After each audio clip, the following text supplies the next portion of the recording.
Now for your forewarned weather with Chief Meteorologist Alana Brophy. Yes, the time of the newscast, we get to talk with our friend Alana about the weather.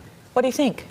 It's cold. I had my I go out for a walk between newscasts, and I had my long coat on, and I wasn't sweating, so that's good, but still. He's very dapper in the long coat, want to tell you that. And then, yes, you definitely needed it, because I stepped out there and I thought, I'll run to the car really quickly. No, I was so regretting that. It was chilly. I have a blanket and a coat in the weather center. I thought I could see my breath. I mean, it was cold. It's getting there. We're getting to that point, and next week we could see daytime highs at this temperature. Wow. So we've got some changes brewing. Let's go ahead and start. We've got a lot of great photos and videos to get through. Mark took this one in Cedar City. That is a pretty sharp shot. Thank you, Mark. I hope the Hemsworth family's doing great. Valerie got this one from Kolob Canyon. A lot of good stuff from southern Utah. I know that you've seen some moody skies with the clouds moving through and the wet weather for the last several days. Speaking of wet weather, time-lapse video coming out of Cache Valley, where, yeah, it was soggy. We actually had a few showers make it up north with the wraparound moisture we were dealing with today. There were several umbrellas on campus. It was rain in the valley, and at 7,000 feet it was snow. I'm showing you future visibility here. This is through the overnight, because we do have some fog. Patchy fog expected for the northern Wasatch Front, and with some thicker fog towards Evanston and possibly in Cache Valley. There was an issue this morning with fog. There's potential that it sticks around into tomorrow morning, and it's out there tonight. So I just wanted to forewarn you on that. Drier now. We have saturated soils. That adds to the fog development. But we look over to the eastern side of the state where this little swath of moisture is really starting to clear, eventually going to get out of here and dry out. Maybe a few lingering showers over Boulder Mountain tonight. Black Desert Sky Cam showing great time-lapse video of what's been going on in southern Utah. Ivins drying out a bit today. As we look at some of our rain totals, precip totals since Wednesday morning through this evening, you can see those numbers: 0.8 in New Harmony, almost 3/4 of an inch in Helper. So this just gives you the spread on where we were seeing this wet weather. Bryce Canyon, Capitol Reef, just shy of 1/2 inch. Cedar City was over that. Wellsville up in Cache Valley at 0.4 there.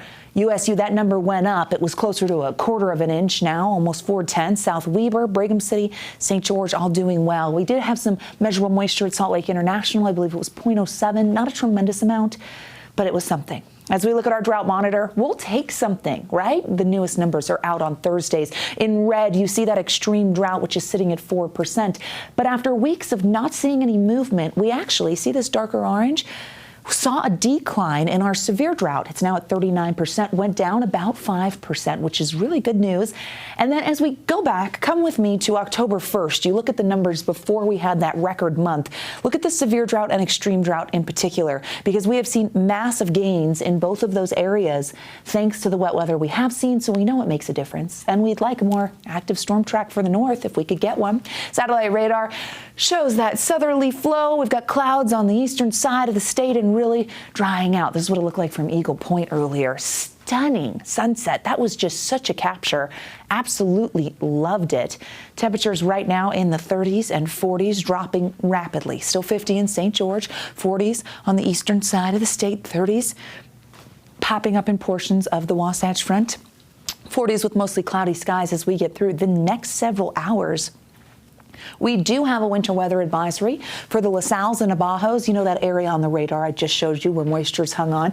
Well, this is why. We have this in effect until 11 p.m. We were looking at snow accumulating above 9,500 feet, so pretty high up there. But winter travel conditions in the area were expected. That, again, expires at 11 p.m. Futurecast showing us what to expect as we head into tomorrow. Now, we anticipated some wraparound for the Friday morning commute. The newest model runs dropped that. So that means we're likely going to stay dry. We do see southwestern Wyoming with some wraparound, but it looks like the low could pull far enough east that we don't deal with that. Maybe some isolated high terrain showers over the Uintas, and then we're quiet until late Saturday when we see moisture come back into the picture. And it's not just late Saturday, it's into Sunday as well for southern Utah. Why?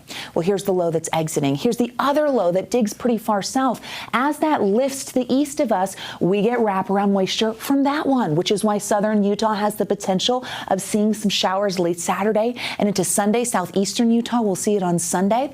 We get an area of low pressure to our north. That upper level low will send a dry cold front our way. So Tuesday of Thanksgiving week, we're going to cool things down. Right now, there's a slight chance we see some moisture on Thanksgiving Day in northern Utah.